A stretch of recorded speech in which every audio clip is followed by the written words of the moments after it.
Good morning, everyone, and welcome to our Saskatchewan Credit Union System Prairie Payments Joint Venture Town Hall. For those of you that I've not met, and I guess scrolling through the names, I think I've met many of you. My name is Dwayne Blahoun. I'm on the executive leadership team at SAS Central, and I will be facilitating today's session. On behalf of SAS Central, I want to say that we are really excited to host this session jointly with the PPJV executive, as well as with support from our Saskatchewan P8 credit union leaders, both from Connexus Credit Union and Affinity Credit Union, who are actively engaged in the Prairie Payments Joint Venture Initiative. Before I get into the session purpose, formally introduce our presenters and provide an overview of the agenda, I would like to outline a few brief housekeeping asks this morning. As I've said, we're thrilled to have such great interest in this session, and therefore we have a large number of participants joining this virtual town hall. I know in the past year we've all become pros at participating in virtual meetings. However, if you're like me, a reminder of the logistical aspects never really hurts. First, we'd kindly ask everyone, please keep your microphone muted, and I will welcome the presenters to leave your cameras turned on during the entire session if you like. We do have several active presenters, so doing this will allow us to keep these Hollywood square boxes to a manageable viewing perspective for the audience. If you do have questions of the presenters, do know that we will provide an opportunity at the end of each presenter's section to cover off any immediate questions, and we've also dedicated Q&A time at the end of the session. We acknowledge receipt of questions that were sent in advance to Glenn Ferguson, and these have been taken into account in the messages that the presenters are delivering today. If you do have a question throughout the session, however, there are a few of us monitoring the chat function, so feel free to either enter your question there and we will ensure it gets addressed. Or of course, if you wish to speak to your question or comment, you're welcome to come off mute at the end of the presenter section and turn on your camera if you like. We may also, or pardon me, you could also just simply indicate something like have a question in the chat or simply use the raise hand feature. We will get to you. Today's session will be recorded and we will ensure credit unions have access to both the recording and the slides after the session. We will be posting those on our intranet site, Cuniverse. I would like to highlight, however, that much of the information being presented today is of a nature that is intended only for access to internal Prairie Credit Union purposes, and it's not intended for outside audiences. Therefore, we request that the materials you have access to today be treated as sensitive, as well as confidential and privileged. And lastly, to the individuals that will be presenting today, Kim Platt is behind the scenes driving the slides for today's session. So I would just simply ask that you indicate next slide when you'd like her to advance. So with that, Kim, next slide, please.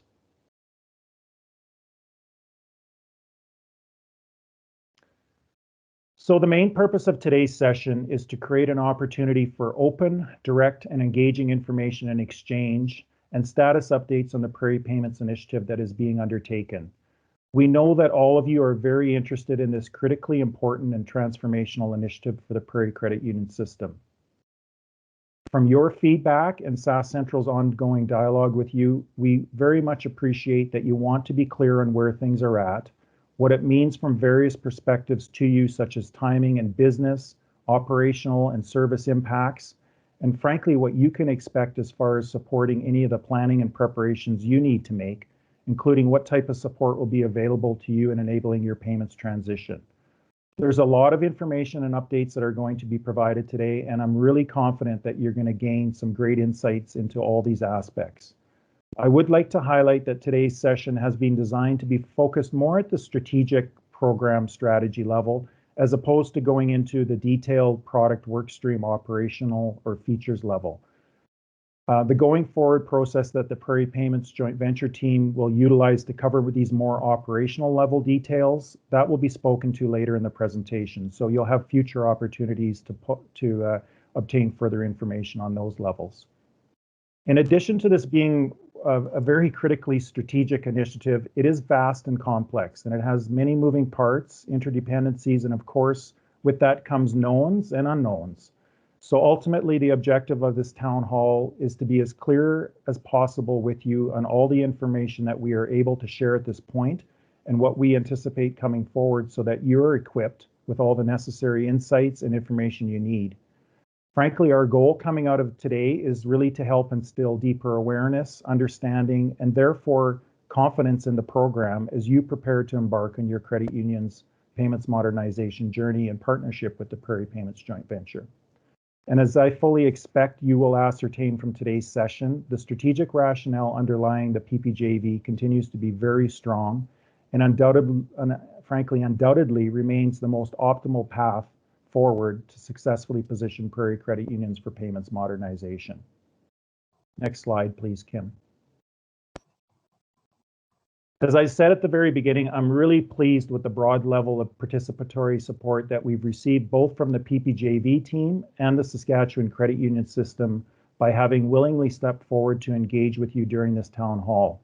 I'd like to quickly introduce you to the various participants who are going to play an active role in presenting information and updates today.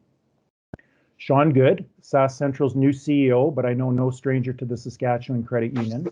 Sean's going to offer a perspective from the lens of the Sask Central strategic alignment with PPJV and also as a 1/3 partner in PPJV in partnership with Alberta and Manitoba Centrals. Eric Dillon, CEO of Connexus Credit Union. Eric will also offer a strategic view. However, his will be from a few different lenses. As CEO of a large Saskatchewan P8 credit union and someone who has invested a significant effort in the Prairie Payment Systems journey since way back to the early PAYCO days. And additionally, he'll offer a view from the lens as the Saskatchewan system appointee to the PPJV Transition Management Board. Caroline Zober, I'm really pleased to have Caroline join us. In late January, Caroline assumed the role as transition leader of the PPJV and brings this very direct and impressive program perspective, combined with a unique lens from her standing role as Chief Member Experience Officer at Service Credit Union and also as a member of the PPJV Transition Management Board. We also have Mike Boyd, Program Owner for the PPJV. Mike will be able to shed some valuable insight from his lens of owning the overall program leadership, which at the macro level really encompasses all things related to product direction and the delivery framework. We also have Brad Fenning, EVP Operations of Connexus Credit Union, and Mike Elchuk, EVP and CIO of Affinity Credit Union. Both are joining us today, and together we'll bring the lens of credit union leaders that are responsible for leading the payment transition projects within their respective credit unions. And they are collectively engaging with the PPJV as part of an advisory committee that you're going to hear more about today. And last but not least, we have Greg Feniak, VP Strategy and Engagement, and Wanda Herrick, the Executive Lead for Credit Union Engagement, both with the PPJV. They will engage with us from the lens of the various credit union communications and engagement initiatives that the PPJV is undertaking, so to enable the necessary program onboarding support for credit unions going forward. So welcome and great appreciation to all of our presenters for taking the time to join us today in this very important discussion. Next slide, please, Kim. This is a very quick snapshot of the agenda we'll follow today. In a brief moment here, Sean is going to kick us off with the Sask Central strategic perspective, followed by Eric with the P8 CEO perspective and commentary. Then we're going to dive a little deeper with Caroline, Mike Boyd, and Greg, covering multiple aspects of the program. Caroline will cover more of the program priorities and situational context, and Mike on the more detailed program and integration update. Caroline will also touch on the pricing strategy, and Greg's going to provide an update on the master participation agreement and the related activities around that. Following that, we're going to take a short break, and then following the break, we'll continue on with Mike Elchuk and an update on the Credit Union Payment Advisory Committee, and Brad will also cover the credit union readiness perspectives. We understand that credit unions want to also know where things are at with the Central One integration related matters, and Wanda will provide an update on that. And then we'll come back to Greg on the engagement and communication pieces, following which we'll move into the open forum Q&A. So as you can see, we have a lot to cover today in our allotted time. And so with that, I'm going to, without any further delay, turn it over to Sean for the Sask Central opening perspective. Over to you, Sean. All right, thanks, Dwayne, and thanks to each of you as credit union leaders for joining us today. Thanks, Caroline, and to your team. Eric is our Sask rep on the PPJV board and P8 CEO, And Mike Elchuk and Brad Fennig really look forward to your perspective as credit unions think about the project lens and how they might prepare for what's ahead. After meeting with many of you over the last 2 months or so, I heard you asking for more direct, open, and transparent conversations with regard to payments. You reminded me that at the end of this big strategic conversation, really, there's a student, a senior, a family, a small business that really just wants to pay and receive money. They want to do it safely, easily, and competitively, and they expect you as their credit union to make it happen. So thanks for your patience and for your support. Today, my commitment to you is we're going to share the most current and transparent information that we can. We don't have all the answers, but we hope to build your understanding and confidence in the Prairie Payments joint venture that we collectively own and control. We're going to take on some of the big questions like, where's this project at? Why is Central One pitching me? Or should I consider other options, perhaps, for some of you? And what can my credit union do to prepare? Payments modernization is real. And, sometimes we talk about these things and I worry that it becomes just hypothetical, but this is real. This is an intentional effort by Payments Canada to replace the core payments infrastructure that has really stood the test of time. It's been reliable and safe for many years, but they want something that is more agile, flexible, and open. And the goal in part is really to actually enable innovation and more competition. So that's good for Canadians. It means credit unions have to be ready. And as a system, our legacy infrastructure, our CUPS platform for Saskatchewan credit unions, frankly, is not able to meet some of the permission to play standards of things like real-time rail, data-rich transactions, and the speed requirements, just to name a few. Kim, if you just advance to the next slide, I will try and keep us current here. The current structure that we have been operating on, frankly, has many operating environments. It's been complex from both a operating environment perspective, but also governance. And so maintaining the status quo was not sufficient, and it is not an option going forward. In really quick few months here, we would probably no longer be relevant if we had not already started on this process. And so I'm going to catch you up a little bit on some of the history here in a sec. But just wanted to say that thankfully, the leaders from credit unions and centrals over the past number of years have seen this and have agreed that we need to work together and collectively solve this equation. Next slide, please, Kim. Let me just give you a quick history. I'm not going to go through blow by blow here. You'll have the slides after, but I think there's a few things that are important to realize. This is not a new conversation. In 2010, there was an announcement that this task force looking at payments is going to be created. It was chaired by Pat Meredith. And they took about 18 months and then came out with a paper you might recall called Moving Canada into the Digital Age. Soon after that, in about 10 years ago, 9 years ago, central CEOs and large credit union CEOs came together to figure out what could be done. And this was across Canada. This was not just the prairies. This was coast to coast, really. The Canadian credit union system came together to say, what should we do and what can we do? And there was a series of payments collaborations, and that includes the historic PAYCO that we talked about, but there was some real wins as a result of that collaboration and that effort.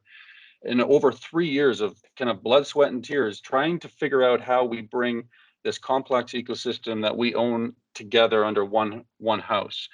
And you'll recall that culminated in substantial agreement by the end of 2016.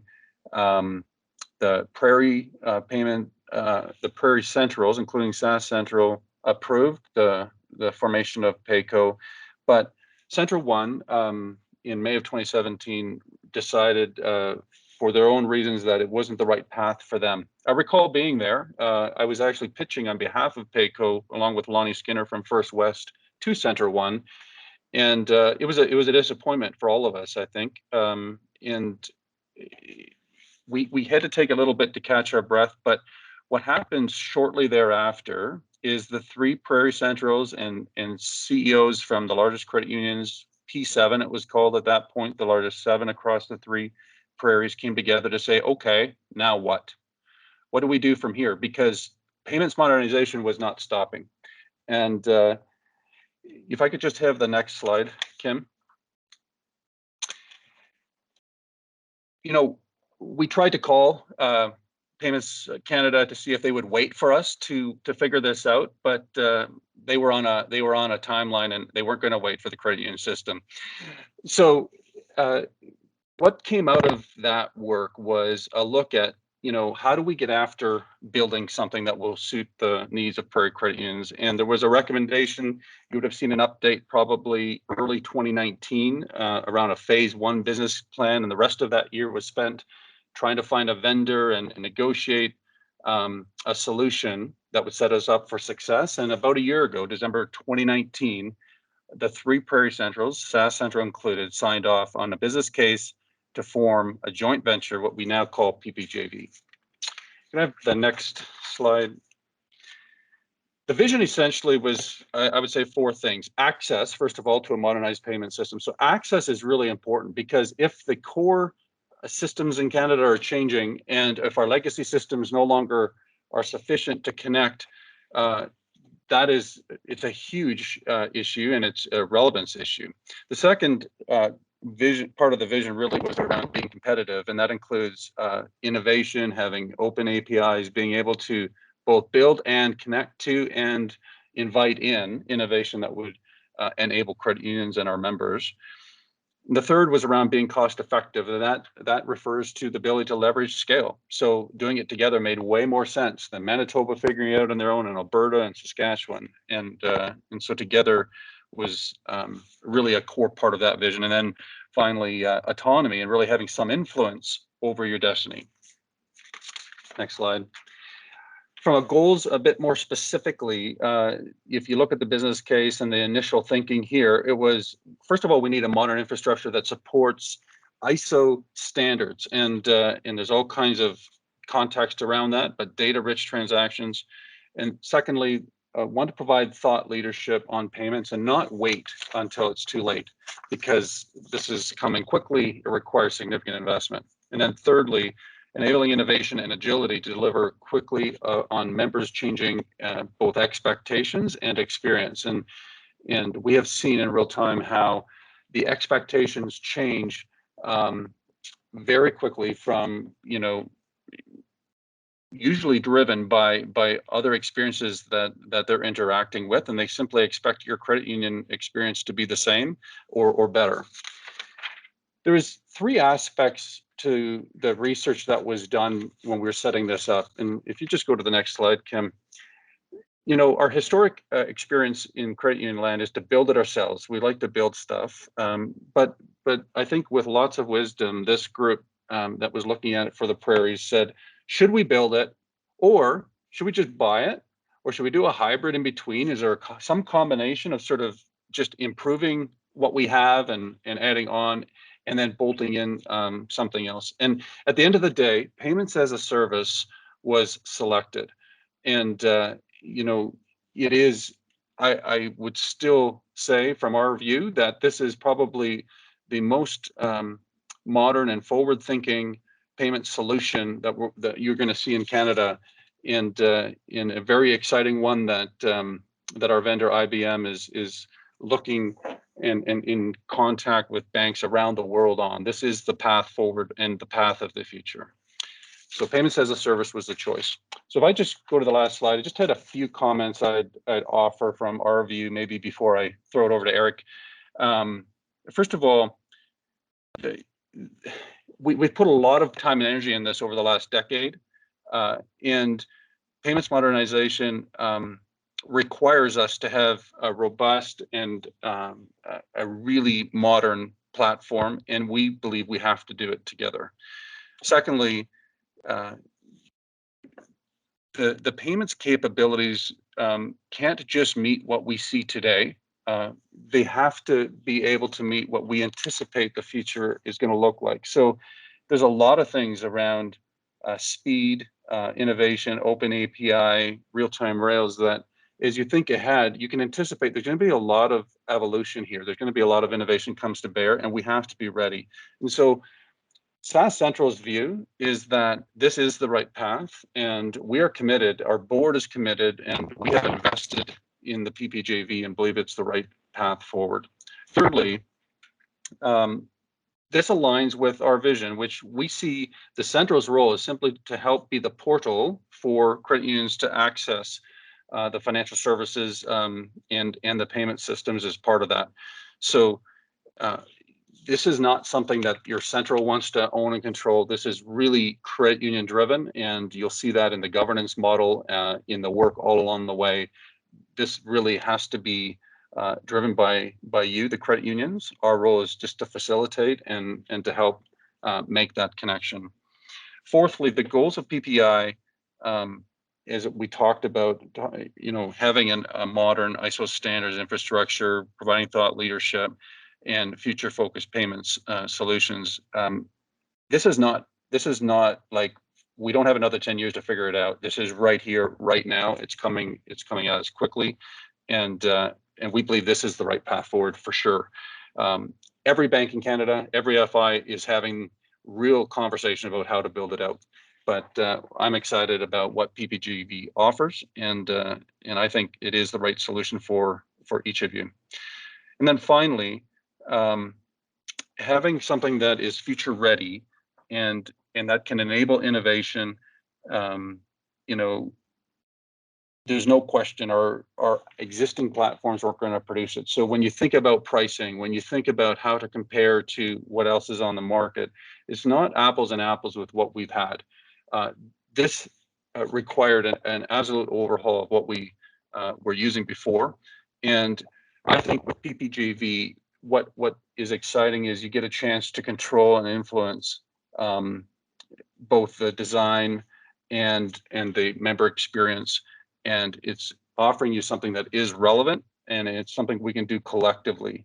And so I'm really excited about PPGV, and it's not without risk, and it's very complex from an ecosystem perspective, but we've made some great progress, and you're going to hear about some of that today. So thanks, Dwayne. I think I'll just hand it back to you and then to Eric. Awesome. Thanks very much for your comment, Sean. We've been monitoring chat, have not seen any questions come in, but reminder, if folks have questions, certainly an opportunity to ask through the chat or now if you'd like, before we hand over to Eric. All right, Eric, we're going to turn it to you, and welcome. Thanks, Dwayne, and great thoughts there, Sean. I think what I would add is, of course, as Sean talked about, we've been on this kind of 7 or 8 year journey thinking about how credit unions can come together to deliver payments at scale, and this thing called payments as a service versus owning our own cups model. So going to talk about that in just a half sec, but I think the big why behind this, from certainly Connexus's perspective, but at the time that I was helping work on the national payment strategy, it was true then and it's true today, not just for us, but for all Canadians, I would argue, is banking, you used to say, my preferred bank is where I have my mortgage, and that's who I have my primary relationship with, which is the thing that we all covet, obviously, as credit unions. But I would argue today, and even more so in the future, it's going to be less about where you have your mortgage and more about who helps you manage money and transact, and then gets information about your financial life and how it's helping you, kind of meet your dreams that you have for you and your family. I think that's who people and members are going to define as their primary FI. So, that this whole question about how do credit unions process payments, I would say there's perhaps nothing more critical in terms of a product or service that we provide in terms of our ability to compete. And when Central One decided not to proceed, the 7 at the time credit unions came together and said, as Sean says, now what? And there was a universal truth in the room, and it was none of us, as the largest 7 credit unions in the prairies, are big enough to process payments on our own.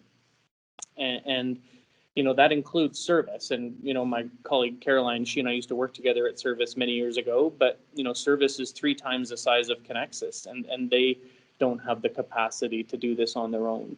And so, we've had lots of challenge in the system about finding ways to work together. It's important that there was this universally held notion that, the only path to delivering next generation payments was to work together.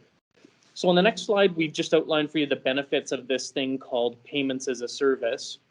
And so if you accept, the argument that payments is really the path to the deepest relationship with members, then being competitive in this space is of the utmost importance. And when we looked at, well, let's just build CUPS 2.0, I think the challenge was the digitization of financial services. It's not going to slow down.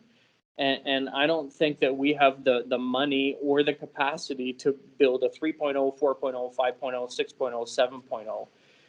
And at the same time, there was these very large technology companies like our partner IBM who are building this as a service. And of course, this modernization, kind of tidal wave was coming at all of us.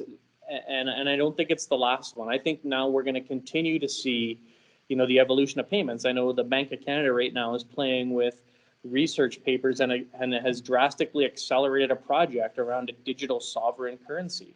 Well, that's going to be another wave of step change for how we process and move money around the country. So, this idea that we could partner with a very large organization like IBM to deliver, all of the capability that we would need as Cretans was really appealing. And then it allows all Cretans, regardless of size, regardless of rural, urban, regardless of location in the prairies, to have equal capabilities to serve members. And then, of course, in our view, when the decision was made to go to this payments as a service model, we felt that it really de-risked the challenges of modernization for all Cretans in the prairies. And as I said, it delivered on this scale question. It might be interesting for you to know that, IBM's not just serving Canadian credit unions, but, I think one of the big 5 banks, Royal Bank, in fact, processes payments as a service with the exact same provider, IBM, that credit unions will. And so, all the public policy things that are happening in banking today, whether it's payments modernization and the Meredith report that Sean talked about, or it's consumer-directed finance, otherwise known as open banking, all of those are meant to allow smaller institutions in Canada to compete more vigorously and to introduce more competition in banking. And I know that that's scary because, there's going to be fintechs and challenger banks emerge for sure. But at the same time, I think it's the first time that there's been a real opportunity for Cretans to compete on a like-for-like basis with big bank competitors. So, this model, this payments as a service model of delivering payments wasn't available when CUPS was conceived. But I would say for the 5 reasons on the slides here, we thought that the arguments were very compelling about why we should pursue this kind of a model. So on the next page, when we started to, really tear into, well, would this actually work for us? Well, certainly there's a lot more certainty, de-risks having to build our own, and it focuses us on, okay, so now how can we innovate products to serve members and not have to worry about how, an electronic money transfer, an EMT clears the system, and not have to worry about, the technology architecture around AFTs, checks, wires, and the 5 payment types that we're dealing with here, but really talk about, okay, so how do members move money? And what do they do for what kinds of things? And then how can we very quickly stand up our ability to process those for members, but then leave the scale processing stuff, to be completely candid, to somebody else. The other thing that it allowed us to do is, of course, technology was evolving at the same time. And I would say, quote, open architecture didn't exist years ago when CUPS was built, but today, and I think somebody maybe will correct me later, but I think when we looked at how do we build this universal way to process payments for Prairie credit unions, there was 87 various combinations of core banking and digital banking products that you need to, quote, connect to a system. And Carolyn will speak openly about, you know, this integration decision. It's very technically complex, but the technology exists today so that there is choice. And we don't have to go through this big conversation about, well, we can only do this if we can get everybody on the same banking system and the same digital banking platform. Because as we know, as Crayons, that ship sailed many years ago and people have invested lots of money in different choices. But this gives us the ability to connect everybody and really allows Crayons to focus on what matters for members. Because I don't know about your Crayons, but if I were to pick up the phone and phone any one of our members and say, hey, do you know that CUPS processes your AFTs or clears your check or settles your Interact e-transfer? They wouldn't have a clue. What they want to know is when they hit submit on their mobile app, that shortly thereafter, the recipient of that money gets the same notification saying the money's moved.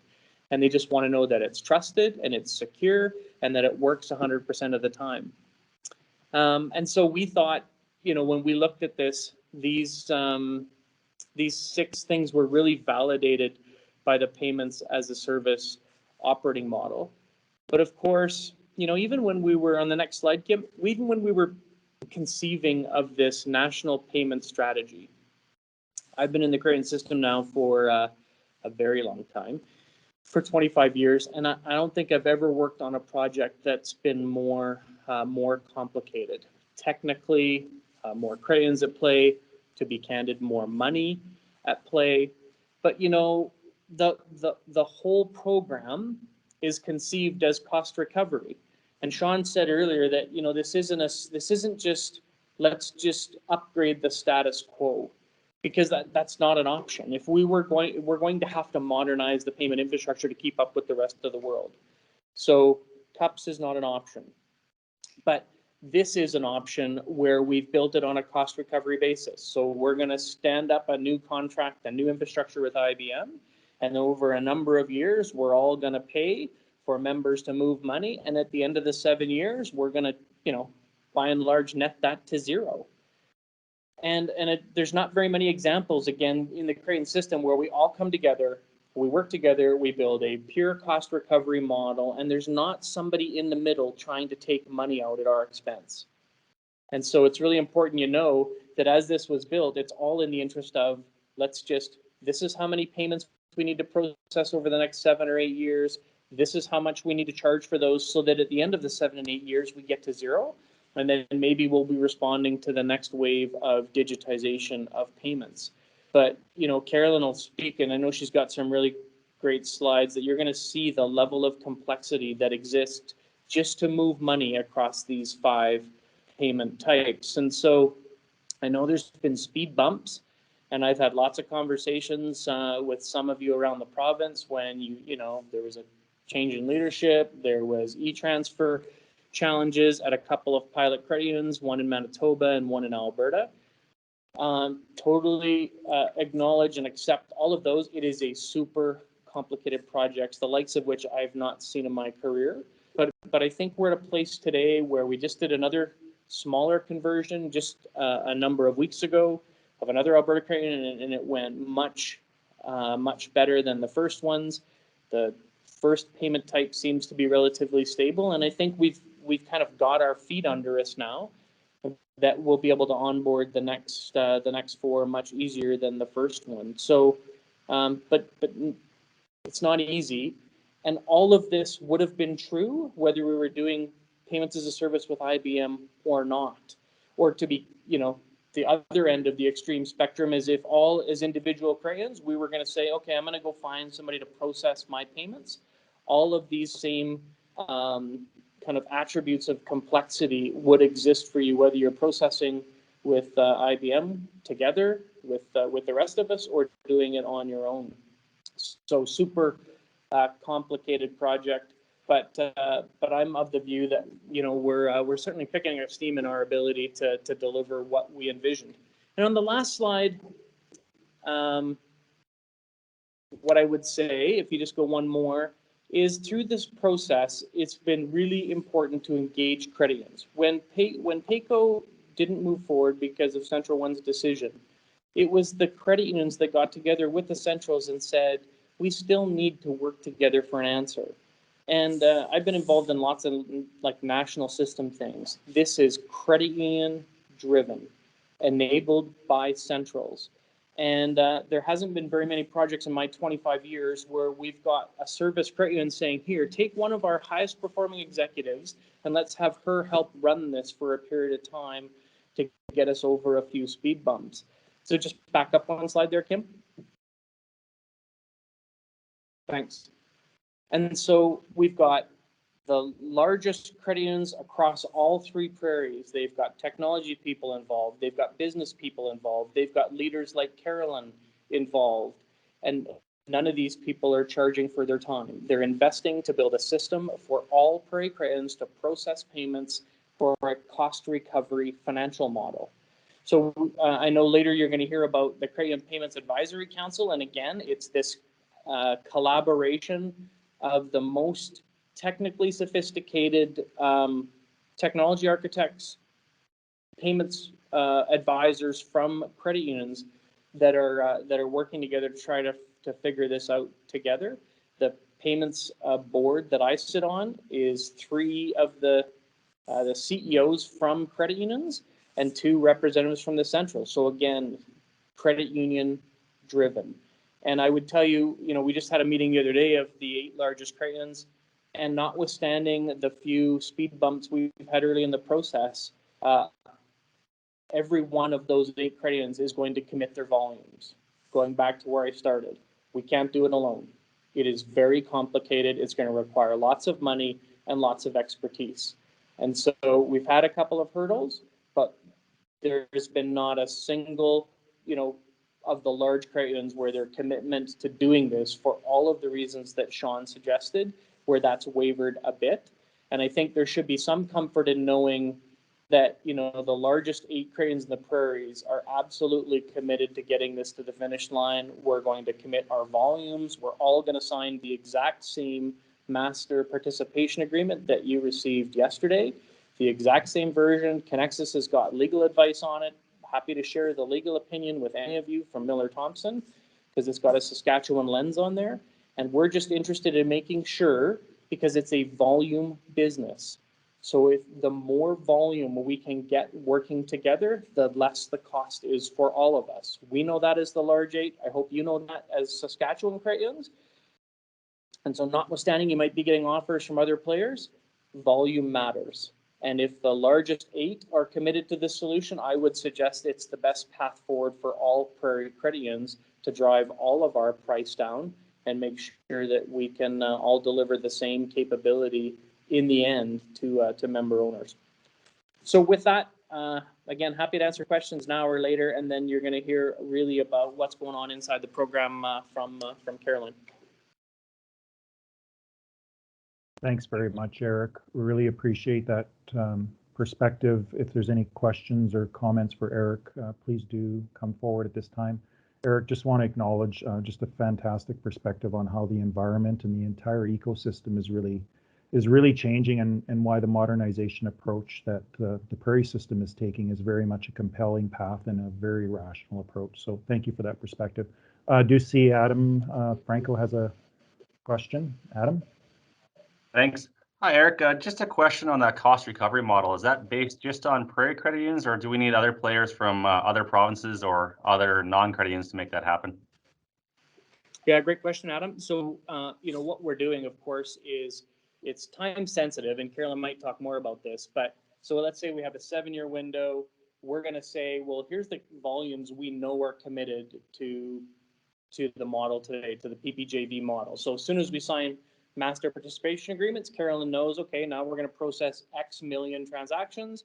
The total cost is, whatever the number is divided by X millions transactions. That's the transaction price we pay. We are very actively, though, talking to other credit unions outside the prairies about having their volumes move. And there are a number of, I would say, other credit unions, whether that's in Atlantic Canada or Central One constituents, that are actively kicking tires. We're very close to having one signed that would be substantial volumes. The more volumes we get on the system, the lower price we all get. So, you know, ultimately, if the volumes is the prairies, the price will be X. If we can onboard large credit unions in other constituencies, the price will be lower than X. So our job as credit unions is to stick together to get our own price down, and then really ask Carolyn and the people running the program to, you know, go out and sell the benefits to other credit unions. And I would say there's been some traction, and maybe an announcement in the next couple of months about a large credit union that's going to commit their volumes to this solution. Hope that answers your question. You bet. Thank you. Thanks, Adam. Thanks, Eric. Any other questions for or comments for Eric at this time? All right. Well, thank you very much. Caroline, welcome, and happy to turn it over to you and your team to share the program status and update. Thank you, Dwayne. Before I get into my slides, just a little bit of background. As the Chief Member Experience Officer at Service, my focus has been on ensuring that we offer the most competitive experience to our members, one that's relevant, one that matters, and that's where my passion has come from over my 40-plus year career within the credit union system. But I also have experience in this payments area, and I have to say that further to Eric's comments about modernization and being relevant going forward, there's a few other components that we've identified as being critical factors in our success, and that is our ability to retain our members' stable deposits. We know that core checking account is very, very important to us, both because of the stable deposits that sit in it, and also because of the analytics capabilities we will be able to apply to that transactional data. So another reason why we are adamant that payments are delivered as effectively as possible, that we have the services that our members need and require to maintain these products with us, and making sure that we are the driver of our destiny. My experience going back to the e-transfer days with Central One was, here's the contract, set up an appointment so that we could, you know, negotiate it, and was told, no, that is the contract. You will sign it the way that it is. If you don't like it, you can take your business somewhere else. I was excited when this joint venture was created because it gives the Prairie Credit Unions an opportunity to control their destiny, to make decisions that are relevant for the entities themselves and the members that we're serving, and for us to work collectively in this payment space. As Eric said, this is a volume business. The more volume we have, the lower our costs. And so for all of us today in this changing landscape, that is a high priority. So if we could go to the next slide, I just want to share a little bit of information with you about what I've been doing since I joined the program, some of our priorities, talk about some of the challenges that we've experienced and some of the key risks that we're dealing with right now before I turn it over to members of my team. So job one was to really look at our structure and ensure that we had stability and continuity in our work streams and our leadership. There's a team working behind the scenes that have worked tirelessly over the last year to deliver the first transitions that did occur. What I found when I arrived was that we didn't have sufficient resources to be able to manage the complexity and the demands of this program. So we have a new leadership structure in place. You're going to be talking with Mike Boyd here shortly, who is our program owner, dedicated to seeing the delivery of all of the payment types across all the streams, and working with our team to ensure a smooth transition. Part of the structure review also included an opportunity for us to reassess our credit union engagement and communications plan. We knew that we created a portal with information available on a self-serve basis. We were holding meetings, But what we found is there was a lot of overlap in the content, and in some cases we weren't giving you the information that you were seeking. So Wanda and Greg and Alex have been working together to revisit our plan, make sure that we get the right information at the right time using the most effective tools and mediums back to you, our credit union partners. We're also working to re-baseline our plan, and this is one of the highest priorities. Why is it important? Because you have questions around your transition schedule. When will I move? What will the scope of the various payment solutions be? What are the change impacts? How will I connect to the system? So we, as a program management team, are working with our vendors, our partners, to re-baseline our schedule and develop a holistic, integrated plan. And I use the word integrated because we aren't able to do this in isolation. We need to understand changes that Celero might be making, or Interact, or IBM, or what are your plans and what are your digital roadmaps, and how do we fit you in the most effective way? We need to address key dependencies. We can't launch e-transfer unless you, PPJV, in some cases Celero, or your core banking provider, or IBM or Interact are all ready to support the changes that need to happen. So this is another layer of complexity. Eric said that he's never seen anything as complex as this, neither have I, but I am confident that we have the right team and the right partners to be able to deliver this program. The integration and onboarding component, that has been a key component as well for us. I know that we have not been able to create a path or a plan for you that has all the details that you're seeking, but my program team, particularly the group that you've been working with in Wanda and Greg, are definitely making progress on this every day. There was a lot of lessons learned through the Connect First and Assiniboine transition that we're able to apply going forward. We could go to the next slide.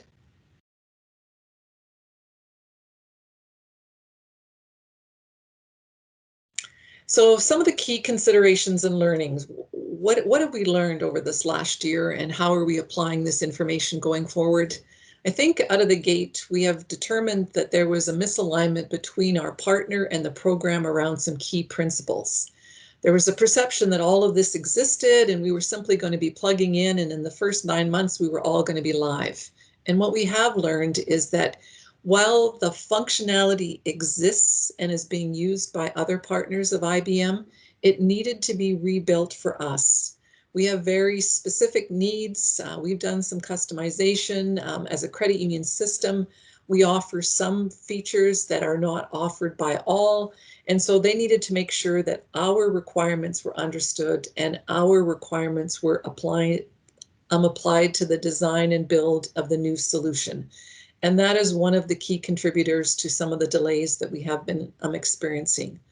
There was also a lack of detailed understanding around the end-to-end processes. There was a lot of discussion that happened with CUPS and QCOM around sort of the back office piece, but when it came to what's the member experience when they come into a branch or hit submit on their mobile app or go into online banking, we really needed to take more time to understand that. And through that process, we uncovered items that were missed in the original scope that was shared with IBM. We know that IBM failed to meet key milestones and deliverables, and so did the program. And I really attribute some of that to a lack of sufficient resources. People wearing too many hats, trying to do too many things all at the same time. And as a result, we saw slippage in our schedule and delays. There was a desire to accelerate the e-transfer implementation for Connect First and Assiniboine. But it's fair to say that moving forward quickly created some risks that weren't fully understood at the time that those two credit unions went live. And they had to deal with the outcome of a lack of end-to-end testing and other work that might have been done if there had been more time applied to that project. There's some basic controls and functions that were weak that we've since improved: formal decision requests, change processes, acceptance criteria, financial controls, all of the key components of a complex program like this. The board has recently engaged Deloitte to do an audit of our program. That was completed and we just received the report. So we're taking steps every day to ensure that the program continues to grow and excel as it needs to be able to manage and execute effectively. Credit union engagement, we've already highlighted the fact that we know you're looking for more, you're looking for different information, different forums, different mediums, and I'm really, really excited about the work that Greg and Wanda and Alex are doing on this front. And lastly, what I observed when I joined the program was that despite all these challenges, despite the frustration and the complexity and the stress that this team has endured, this is a group of highly committed and dedicated individuals, and it's been an absolute pleasure for me to work with them since I joined the program. If we could go to the next slide. I share this model, and I know some of you may question the content. We've got a few technical experts on the phone here today or on the call. This is intended to represent the growing technical complexity that exists with the solution that we're building. So in the top left-hand corner, we illustrate the existing connection, what's currently in production between the IBM PaaS platform and Celero. And then as you move to the right and down to the lower level, you see what happens to the technical architecture of the solution as each new payment type is added, to the very right-hand bottom corner, which shows the end state. So for those of you that have technical expertise, you'll have some appreciation for what it is that's being built here, what has to be maintained and tested as each new release is added. This is just intended to give you a visual sense for how complex this program is and why we are going to engage our technical experts that exist within the credit union system. We've had phenomenal support today from our large credit unions and CIOs and architects to help inform some of the decisions that are getting made and to help us resolve some of the issues that we've experienced. So I can't thank them enough. Two of them are going to speak to you later on in this presentation, and their support has been phenomenal. We could go to the next slide. So some of the key risks and issues that we're dealing with, I've tried to highlight the major ones here. From an operational perspective, I've already talked about the fact that we've created a new org structure. We're seeking to fill some resource gaps. We still have some that are outstanding in that technical area, particularly around testing, understanding the network, and making sure that we have the sufficient program and project management team to support all of these streams of work. We need that detailed integrated plan. I'll be talking about pricing later and why it's important. That plan helps us get certainty around our delivery, our budget, and ultimately the cost back to you in terms of transaction pricing.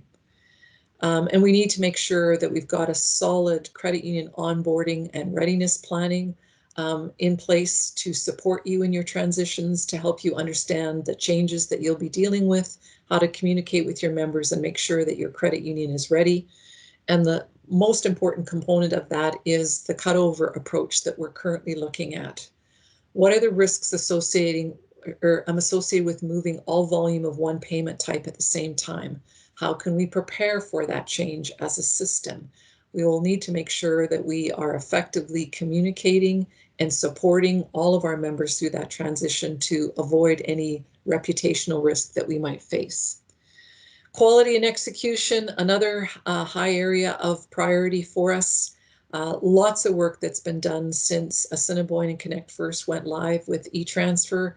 We've seen collaboration across Celero, across IBM, even support from Interact on some of the lessons learned, and very excited, as Eric shared, We had the Chinook and Legacy credit unions on board on the Family Day weekend without incident. We've got Synergy coming up on March the 16th here. So we're seeing a whole level of collaboration that we didn't see previously, and it's resulting in a much better credit union and member experience. And lastly, financial, as I said, we must rebaseline our schedule. Any delay in our schedule has a major impact on the costs associated with our program. And so that is one of the key drivers of not only the budget, but your transaction costs going forward. So we are spending a lot of attention in making sure that we can deliver in a timely manner and with confidence, given the fact that we are speaking to other entities outside of the Prairie Credit Unions as well. Master Participation Agreement went out yesterday. Greg's going to be walking you through all the plans we have to share information and to support you in your review of that document and the execution of it. So I'll just stop there, and I think if there's any questions, Dwayne, I'll turn it back to you. Thanks a lot, Caroline. I feel like Johnny Fever on WKRP in Cincinnati, because the phone lines, or in this case, the chat lines, are just lighting up. There was a couple of key questions that maybe we could just quickly address, and I would theme it around. First was the master participation receipt. So there was a few questions around credit unions that had not or felt they had not received that. So the answer to that is, if you have questions about who it was sent to or if it was received, please direct those to Wanda, Eric, and Greg Finiak. There was also some questions around Eric's independent legal review that had been completed. Eric has offered through the chat that Connexus would share it and would work through Central to do that. And there was also plenty of offers around sharing the costs. So Eric, maybe I'll let you respond directly to the cost question. Yeah, just on the agreement. So we vetted the first agreement, and then the appendices and schedules to the agreement just came out. So Brad Fennig is leading the review for us. He's going to get all of those reviewed now with the appendices. Then what we'll do is we'll make the opinion available to Dwayne, maybe, or let me know if there's a different contact. But Dwayne, and then anybody that wants it can just reach out to him and get it. And don't worry about the cost. We're good.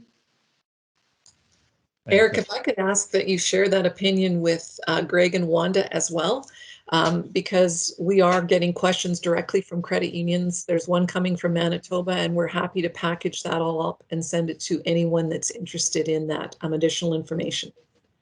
For sure. We'll just have to charge you because you're not from Saskatchewan.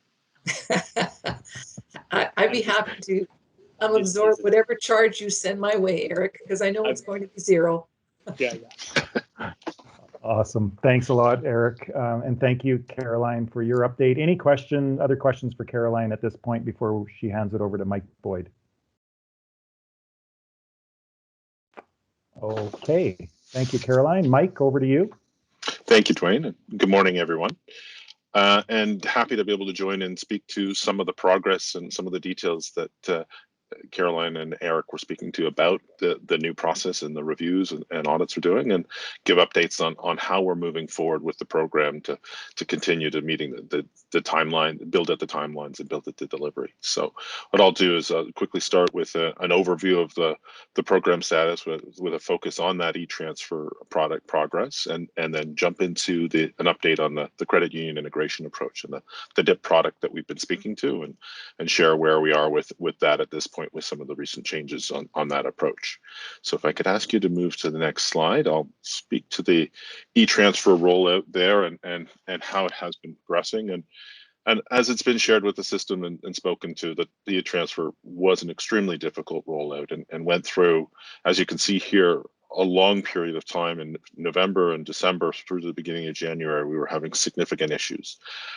It's a very complicated solution. We were putting together a number of new systems on the Interact 3.5, on the IPCC system, on the Solero side. So a lot of pieces there, and a lot of the issues that we encountered were from the integration and management of all those systems and the interactions between them.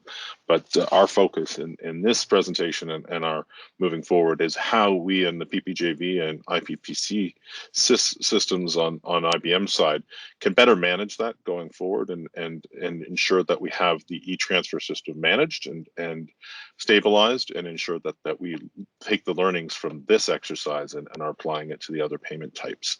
So that process to move out of the issues that we were initially experienced began in the beginning of January. We were able to stabilize through a number of releases and fixes and move the system into stability and bring it to a point where ACU and CFCU were both able to get to a point where their customers were not regularly being impacted with the issues, and we were able to move that forward. And we followed a 45-day stabilization period from the beginning of January through to the middle of February, and we're able to see through that period constant stability, very low number of issues, and we're able to resolve the ongoing SEV1 and SEV2s in the system. So we're happy to say that as of that point, the participating credit unions and IPCC and IBM and the PPJV were able to state that we are in stability. We were able to move forward with the Chinook Legacy launch, and we have plans now to be moving forward with a regular schedule of additional credit unions that will be coming on through the Solero system. So as of March 16th, we'll be moving forward with the Synergy rollout. So very positive progress there. But I think where the learnings that we've taken from this, we'll speak to at the bottom of this slide here, and how we want to move forward with this. So the first piece here, and apologies, I'm throwing acronyms around, and I just saw somebody mention what is IPCC, and that's the IBM. It's a Payment Canada solution is where we refer to it as IPCC. So I should be saying, what I'll do is just when you hear that, please just take that as IBM. So sorry for the acronyms there, folks. But speaking to the steps that we're moving forward with here, I think first off was to remediate the situation that we had and ensure that we fixed the issues that were impacting credit unions and their members. And from that, we also have built a number of tools that will be able to support any further issues that we have through the rest of the rollout. So being able to react and fix that was the first step. But as Carolyn mentioned, we've been going through a process of resiliency reviews of e-transfer, of the overall program for both PPJV and IBM, and ensuring that we have identified the issues and have a plan to move forward to fix e-transfer further and make sure that it is fully, not just stabilized, but fully managing the interactions and the issues that we encountered. And then the second element of that is taking those learnings and applying it onto the other payment types throughout the program. So that is in place, and we're working forward with that continually for the next number of months. And the last element of this that's going to be important, and we're going to be working with the credit unions as they come on board at all different phases of this, is the testing approach and ensuring that we have the right tools, we have the right end-to-end process to validate not just the functional cases, but also the non-functional cases and the timeouts and the gaps that we need to ensure that are all covered off in the solution. So with that, those steps forward, we have been able to have a much more successful rollout. As Eric mentioned, we went a seamless rollout for the Chinook Legacy launch, and we're working forward to cover off the coming releases and continue that success. So I'll ask if we could move on to the next slide, please. And I'll start in here just with a quick overview of where we are with the overall program and the different payment types. I've spoken a lot to the transfer update, and I think where I'll defer to the next slide to speak to the DIP integration approach and where we are with that. I think that the next element beyond the fix and stabilization and integration is the team is focused on the delivery of the next two releases, release 2 and release 3, to continue the full functionality of the Interact deliver stream, so that we're able to meet the needs of the 3.5 release on e-transfer and all of the other components there. So we're working through that plan and having that part of the overall schedule, and working with the initial credit unions that are reviewing that are looking to join on that stream initially. I'll move next to AFT wires and checks, and we've grouped that as a work stream because they're all taking a similar approach in terms of how they'll be implemented, and that we are looking at these in them not being real time in the same way as e-transfer. We can join these together in a same approach of integrating them into the existing systems to reduce risk. So as most everyone is using CAFT and IWT and the RDC solutions for check to feed in their transactions and are using the existing CUP settlement process. What we're working to do is integrate the IBM solution as an engine into that, as opposed to a full end-to-end new solution, and reduce the risk and the amount of work required by the credit unions to implement. So we're working through with Celero on the estimates on that process and work at the timing for that. We're also working on how to cut that over successfully. And then last, I think we're working through the remaining scope outside of that so that we can drive to the schedule there.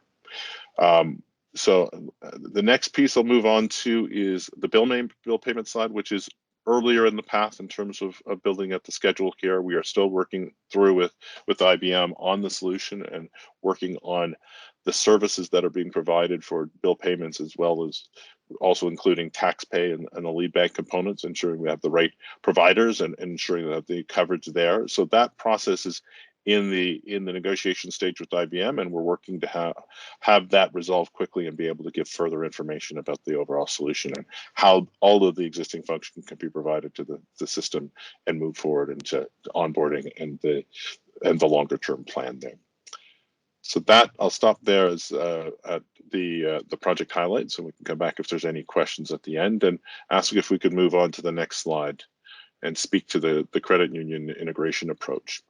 And I think here, as many may have read or heard about, we have the digital integration pattern solution that we've been speaking to as an approach to be able to help credit unions integrate from their systems, their host and digital platforms into the IBM solution and move through the APIs and the other processes in a more mediated manner that everybody is going to be able to use a common approach and a common update solution so that all the systems work, and we're not having to have all of the different platforms and systems be upgraded and maintained as we move forward with that modernization efforts that are continuing to come to us.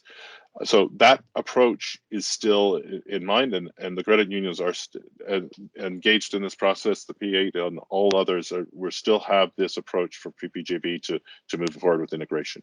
However, the DIP approach needed to take a pause because as we went through the process, there were some issues with the delivery and timing, and was going to start to cause impacts from a time perspective. So we went through an analysis of DIP, we went through analysis of alternative options that Celero put forward. We went through another solution here, which is to go to a short-term, long-term approach. And this is the approach that we're now moving forward with, to take a short-term take a short-term approach where we can give the credit unions that are looking to implement on e-transfer the option to use the direct API into the PAS IBM solution, or to leverage the Celero exchange solution, their service bus that is linking in their products into PAS. So both of those provide a short-term option for credit unions that wish to move forward with the e-transfer solution in the coming weeks and months, and be able to build to that while we move to a longer term approach of looking at the solution in more depth for DIP and ensuring that we fully evaluate alternative options here in terms of exchange.net, which is a Celero solution, and look at where it would make sense also for those who wish to connect directly by API. So allowing us in the short term to continue to move forward with the program and build out those e-transfer implementations, and where we already had some initial progress in place, but in the longer term move to that integrated solution and ensure that we've done the full evaluation amongst the PPJV and P8 resources to ensure that we have the right solution, the right approach, and that will serve our long-term needs. So these are the steps that we're working forward, and we have a working group in place to support both the short-term and long-term efforts and ensure that we get the plan together and are able to report to the board and the wider system on the progress of how to move forward with integration. So I'll stop there for I don't have anything further at that point, Dwayne, so I'll hand it back to you for any questions. Thanks, Mike. There is a question that probably relates back to your project's highlight slide, and it's a question around does checks, the checks work stream and service, I guess, does that include branch, mobile, and corporate remote deposit capture? It does. So the way we're looking at integrating is into those existing after and other RDC solutions, so that we would be able to feed those, which currently go into the CUPS and QCOM systems in various forms, and would then be repointed into the PAS solution and then come back through that same manner. Okay, thanks, Mike. Any other specific questions for Mike at this point? There is a question on financials, which Caroline, I'll probably defer to you, but just before we get there, any other questions for Mike? Okay, so not seeing or hearing any. There is a question around the financials. It was mentioned earlier, the project is under-resourced. Is there a slide on how cost overruns are funded? And so Eric, thank you, Eric, for your comments there. The three Prairie Centrals as a joint venture participants, we're the ones funding the program on behalf of the credit unions. Caroline, is there anything else you'd want to add to that from a discussion perspective or in your future material? Through this phase of the build, the centrals are financing the cost of the project, and the goal is to transition our payment volumes as quickly as we can so that we can start winding down the legacy operations. As transaction costs are brought in, they will cover our operating costs going forward. So at this point, Eric is absolutely correct, and that will transition back to the credit unions through transaction pricing once we are in a place where we can assess our costs going forward and move all of our volume over. Thanks very much, Caroline. Okay, not seeing any hands or any other questions, so I think, Caroline, it's back to you on the pricing strategy. Okay, if we could go to the next slide. Okay, so I want to talk a little bit about pricing because I know that that is certainly something that is on your mind and you're looking for clarity. You've got your master participation agreements coming out to you.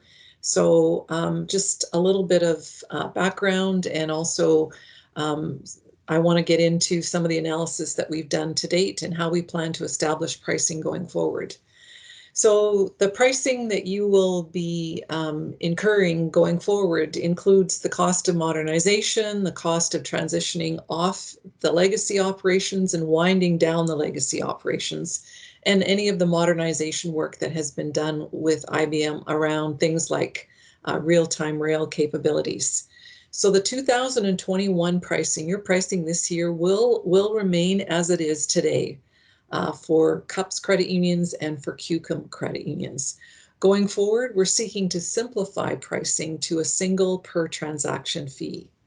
There is an opportunity to lower prices we talked about earlier through additional volumes. The more volume we bring into the joint venture, the lower our transaction prices are. In some of the preliminary analysis that we've done, we see some variation in proposed costs based on size. The larger credit unions with larger AFT volumes in the first round of analysis end up paying more. There's some regional differences that exist because QCOM operated on a break-even basis where they kept their transaction fees as low as possible. CUPS operated with a profit, so they paid slightly higher transaction fees, but then they were able to get distribution of profit back. So we needed to take that into consideration as well as we start to do a comparison. It's no doubt that the original business case included lower costs than what we're currently facing today. The work that's been completed over the last year has revealed a great deal more complexity and some scope and requirements that were missing at the time the original business case was developed. The payments as a service model is still the right model, we believe, and so we're actively working and looking for ways to operate as efficiently as possible, recognizing that all of the costs that we incur in the program end up getting translated back to transaction fees. If we could go to the next slide. One of the important elements that I wanted to highlight as we've had discussions with Prairie credit unions and with non-Prairie credit unions is around your current payment transaction fee. What we learned, and for those of you that aren't actively engaged in reconciling the invoices that you get in, is that there are hundreds of ancillary services where there are additional costs charged to you that relate to a specific payment type. So this is just an illustration for AFTs today. If you look at your AFT charge, you might say that it's X, but in order to calculate your total transaction fee, you need to look at all of the other ancillary services as well. And also understand the modernization component that you're getting for this new price. So RTR, for instance, what value does that have? How will we pay for it? Well, it gets included in the transaction fee going forward. We are seeking to simplify this. As I said, we're seeking to come up with one transaction fee so that you don't have to reconcile invoices that have hundreds of different transaction codes, to make it clearer for you, to make it easier for us from a billing perspective, easier for you from a budgeting perspective, and easier for you as you decide what you want to charge your members for these payment services. There will be no additional fees for image capture. Real-time payments is included. All of the ancillary services, the troubleshooting, returns, administration fees, group clear settlement costs are also included as well. So it's very different than our current cost and billing structure. If we could go to the next slide. So we came up with an estimated range based on the 2021 budget that we have in place. But I want to caution against using this as your payment or your transaction fees going forward. It's really, really important right now that we take the time to rebaseline our schedule, understand what the actual program costs will be, allow us to complete the discussions that are underway with non-prairie entities, because these costs don't include their volumes as well. We're also in discussion with IBM about some changes to the contract, which could see a cost recovery coming back into the program. So yes, we are sending out a master participation agreement without any costs for 2022. Because we need time to work through the items that I just articulated. What you can have faith in, though, is that you as Prairie Credit Unions own the Prairie Payment Joint Venture, and that you will be represented by the CEOs and the central board members to ensure that when the model is finalized for 22, it actually reflects your best interests and provides you with pricing that we believe will be competitive in the marketplace. Those conversations and that analysis have started, but as I've said, we need to be firm on what our costs will be before we can commit those transaction prices to you. So I'm just going to stop here and ask if there's any questions about pricing.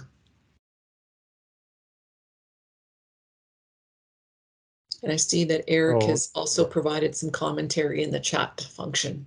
Yeah, Caroline, I'm not seeing specific comments around pricing, but there are a few comments around more related to transition costs and potential program cost overruns. Eric, do you want to speak to that, your comment as well? I think that would be beneficial if you'd be willing to do that. Yeah, I think Dan was asking about, how do we mitigate the risk of future price increases? And I think so important to understand that as joint venture participants, the centrals are really the direct signers of the contract. So in essence, they are accountable for all of the liability of standing this up. And then we as credit unions are ultimately accountable to our central in terms of providing capital if and when it would be required. So I think what the board is trying to do is make sure that we've enhanced the oversight and the rigor inside the program, including reviews from Deloitte and as Carolyn talked about earlier. And then really making sure that our agreement with IBM, which was, I would say, the biggest counterparty risk, that IBM is similarly invested in the success of the PPJV program. And Carolyn's working real hard at making sure that if there needs to be changes to expectations there, that we get that clearly understood. And we are, speaking to the highest levels of IBM in Canada, just to make sure that we have a shared understanding of success there. But there's really not another party to transfer financial risk to in this model. So, I'm of the view that we've made great strides in the last 90 days, putting those things in place, and pretty optimistic that we've got our heads around the right level of rigor and controls. The other thing that I'll add about the contract with IBM is the contract was created with $25 million in synergy credits. So if IBM finds a partner to bring on to this specific platform, we will get paid part of that revenue up to $25 million. So there are a number of ways for us to recover costs. We know how important it is for us to provide competitive payment pricing. We know how important it is to you as you plan your budgets for the upcoming years to have some certainty around this. I'm very optimistic that this is going to be a high priority area for the program going forward. We need to get off the old platform. We need to wind down those platforms and the costs associated with them. So that's one of the biggest ways that we can save money and reduce these costs while we secure volumes from outside the prairies. That is the other major driver of reducing your payment costs. There's a question about price increases in the future. Your service schedule is drafted in a way where we will look at the price on an annual basis and adjust accordingly.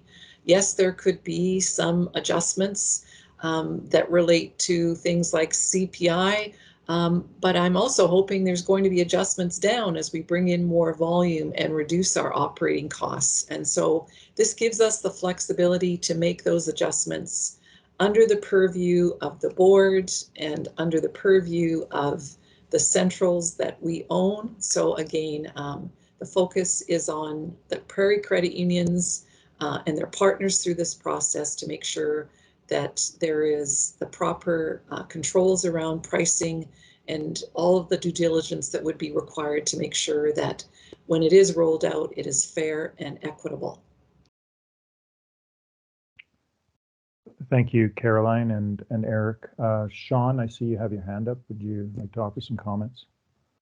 Yeah, thanks. I think Eric and Caroline have offered the ways around which pricing gets mitigated or managed. The only other thing, Caroline, if you could speak to perhaps, if somebody is trying to think about a pricing model that they might have been offered or hearing about elsewhere, what's your direction for credit unions as they try and figure that out? Because today we're not giving, clear pricing for 2022, and you've explained the complexity that exists a little bit, but maybe you want to offer a direct answer to that question.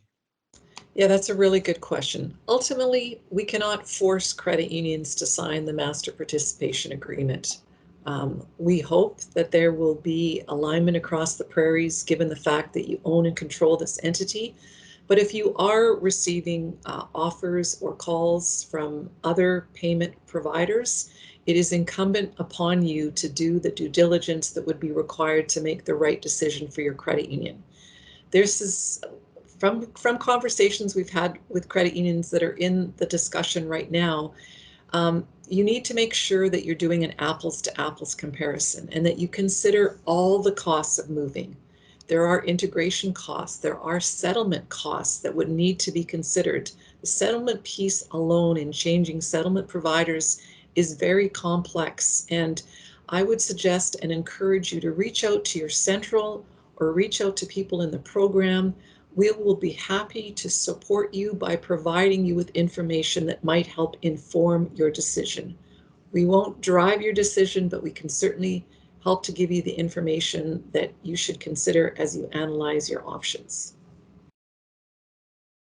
Thank you, Caroline. I think you've generally addressed this next comment, but I'm just going to put it out there if there's anything additional you want to add. And it's specific, is this an all or nothing contract? Example. Yeah, so when we entered into the contract with IBM, it was based on all of our payment volumes. That's how the pricing was set with IBM. We pay them a monthly fee, and that fee lowers over time as volumes increase. And so splitting out part of our payment volume and leaving it with another entity such as C1 for e-transfer actually hurts us because we want all the revenue coming in to the Prairie Payment Joint Venture, all the volume coming in, because the more the volume, the lower our costs. And again, for some of the reasons I talked about earlier, as you work through e-transfer and deal with an entity that you don't own and don't control, you may find yourself in the same situation as we have around aspects of the contract that may be more or less favorable, or pricing going forward that may be more or less favorable, because if you're not a C1 credit union, it'll be difficult to have the same influence that you would have with the Prairie Payment joint venture. And maybe just to put a fine point on this too, to add, maybe Dean, is you know, whether it was Payco then or PPJV today, the Prairies have consistently reached out to Central One to say, this is a volume scale business. Is there any opportunity to work together? And another attempt at that was made in late 2020. And Central One again agreed to do some work and some analysis. And then about 2/3 of the way through that work, decided not to participate and just basically sent an email back saying, yeah, we've decided to go our own way. So it was always the intent, and our contract with IBM is structured that more volume is better for all of us. But you can drag the horse to the water some days, but unfortunately, they just don't want to work together to build a national answer. And if I may add, I think one of the elements to this is, in addition to the cost, is the pricing elements that Eric and Caroline have spoken to. As we split more, it goes back to Caroline's point about potentially extra cost for collateralization and other pieces there. So the more complex, the more complexity that we add, the more setup, the more collateralization is involved as we split payment types across different settlement approaches. So just wanted to add that point as well. Thank you all for addressing that. Mike, there is probably one question that we had skipped over a bit as we spoke to these other items, and it likely goes back to your piece on the credit union integration approach and the hybrid approach. The question specifically is around, with that approach, does that result in 2 onboardings, and is there development required there? Yeah, so I think there is that approach, whereas for those that move forward with e-transfer and would be leveraging the API integration for the short term, that has been acknowledged by those participants that it would result in 2 pieces. For those who wait and integrate with the longer term approach, it would not. But I think for those that were on plan and moving forward with the integration, particularly the P4 members that we're speaking to there, they would be impacted by having 2 steps. But I think the value in speaking with their technical resources, the value is by moving to the longer term integration, by having a collective approach to making changes to API and modernization processes. Then by doing that, they get more benefit, and it is worthwhile to do the 2 steps. Perfect. Thanks, Mike. Dan Johnson? Yeah, I just wanted to go back to Dean's question. I don't know if it was answered around, like, I understand the whole notion of bringing all the payments together. Like, the concept is sound. Just given innovation scenario, again, we also believe in that concept, bringing all payments to the one provider, the Prairie Payments Initiative. The problem we're running into, though, is just given the work that's happening and where we land in the priority of that work, we need to ensure that we have parts of our payment ecosystem intact as we move to our online and mobile solution. So to us, it's in the end, we want to see it all in one spot, but our situation is it might be a hybrid until we're actually on the list, because it is an under-resourced situation at this point. So we're just not comfortable with saying, well, we'll move everything, but we just don't know if it'll align with our timeline. So what we're wondering is that hybrid environment until things are in a good spot at the PP joint venture. Yeah, it's an excellent point. I think what we need to understand is we are paying IBM for the volume whether we give it to them or not. So in essence, the longer we split our payments, the more we're paying twice. So we're sensitive to that, but we also recognize that each credit union has its own roadmap and plans for its digital solution. And this is where we need to work more closely with you to understand what those plans look like and what resources would be required to expedite the e-transfer transition. this is an area that we're spending a lot of time looking at right now. Is Solero properly resourced to manage the demands on their e-transfer transitions? Is PPJV properly resourced? How can we accelerate some of the work on this longer term integration decision? So we recognize it's going to take time to complete this transition. We're looking for ways to optimize the process to ensure that it happens as quickly as it can. But you're right, for a period of time, we will have some credit unions on the Central One solution, some on the other. I'm just seeking to minimize the length of the time, recognizing that we're paying IBM whether we're using the IPCC platform or not. Thanks, Caroline. For the benefit of people that may not be able to view the chat, just to acknowledge there was a question in response to the discussions with Central One. Specifically, is there anything more we could do to lobby with Central One, or that ship has sailed? Eric, you've responded to that question. I think very clearly that the ship has sailed, and without a new CEO or without a CEO in place, likely hard to find a path forward. Eric, I don't know if there's any other thoughts or comments you would like to offer to that. And I would say, Gerald, a great question, and I'm of the view that there should be one. Have been for 8 years now, and this would represent, I think, attempt number 5. So I just don't know that there's much value in attempt number 6. Yeah, I'm just going to echo that. Eric has been an advocate for us working collectively as a system to aggregate our volumes. I believe they have signed a contract with Fiserv for their payment modernization. We jointly met with them, as he indicated last year. There were promises made right from the CEO down to being transparent and sharing information. 3 attempts to get it, and we're finally told we have no plans of giving you the information we promised you would get. And so from an integrity perspective, there's been some bridges that have been burned that would be hard to repair at this point. I'll never say never, because they're going through a change right now, but what we won't do is allow any of their decisions to slow our progress. We still need to make sure that we continue to stay focused on implementing our transition. And by some miracle, if they came to the table, then by all means, but every effort has been made to find a way to partner with them. And unfortunately, we don't have a willing partner on the other side. Thank you, Caroline. Sean?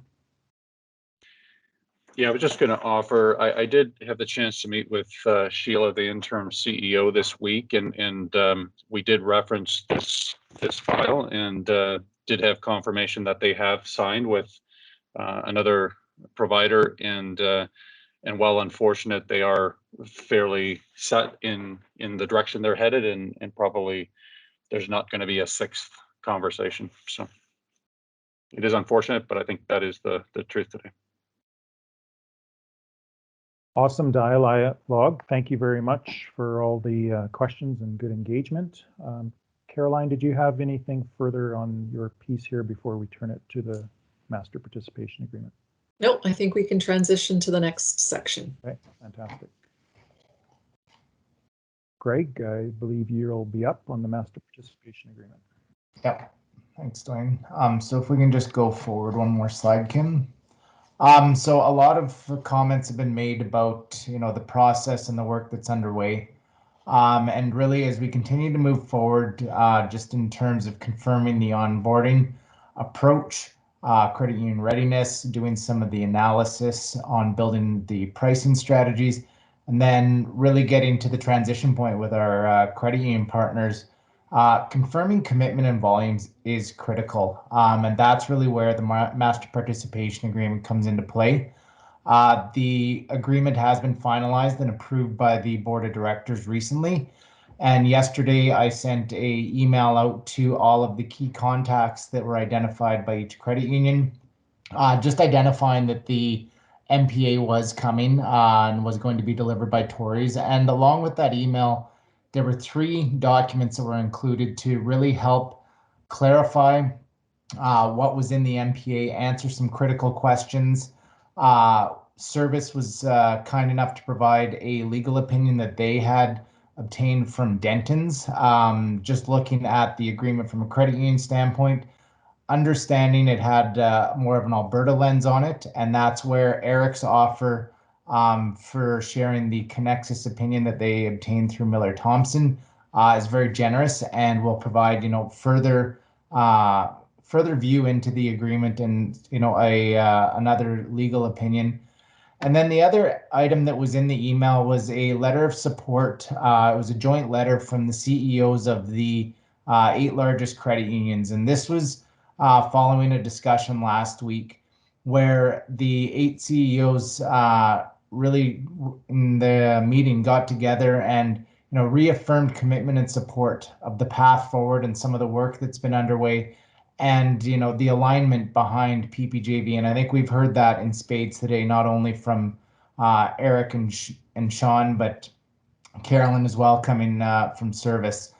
So that package has gone out. As Dwayne mentioned, there was some chat that some people may have indicated that they did not receive that. So please reach out to Wanda and myself.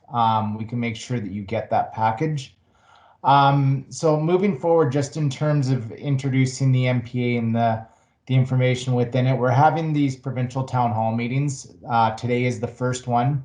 Next week, we're having sessions with the Alberta and the Manitoba credit unions on Tuesday and Wednesday, again, to provide a program update and introduce the MPA process. And then after these town hall sessions, we are going to be setting up some specific sessions solely focused on the MPA. So to answer any questions, provide any clarification on the agreements and the information within. Those invites are going to be going out tomorrow to the credit union champions and the identified MPA contacts. So if you don't have an invite and you would like one next week, please reach out to us. The more people we can include, the better, just to make sure that everyone understands what's included and that you don't feel that you're missing some key information before you sign. Just in terms of the deadline that we put for completing the MPA process, we did identify April 2nd as the target deadline. We understand that that's not an extensive amount of time to review and digest, but at the same time, I think as you've heard today, getting the commitment and understanding the volumes are critical components as we start to build out the onboarding plans and also completing some of the financial analysis that is going to go into the pricing strategies and the overall budgeting for moving forward. So we understand that it's a tight timeline. We acknowledge that, but we appreciate the commitment of the credit unions as well. And if there's anything we can do to help support you through this, please reach out to us. We're here to help understand and move this forward. So just on to the next slide. So just some key considerations and as you think about the MPA and the process moving forward, and there's nothing in here that you haven't heard today, and it may start to sound like a repetitive record, but really the commitment and support of all the Prairie credit unions is imperative for the program's success.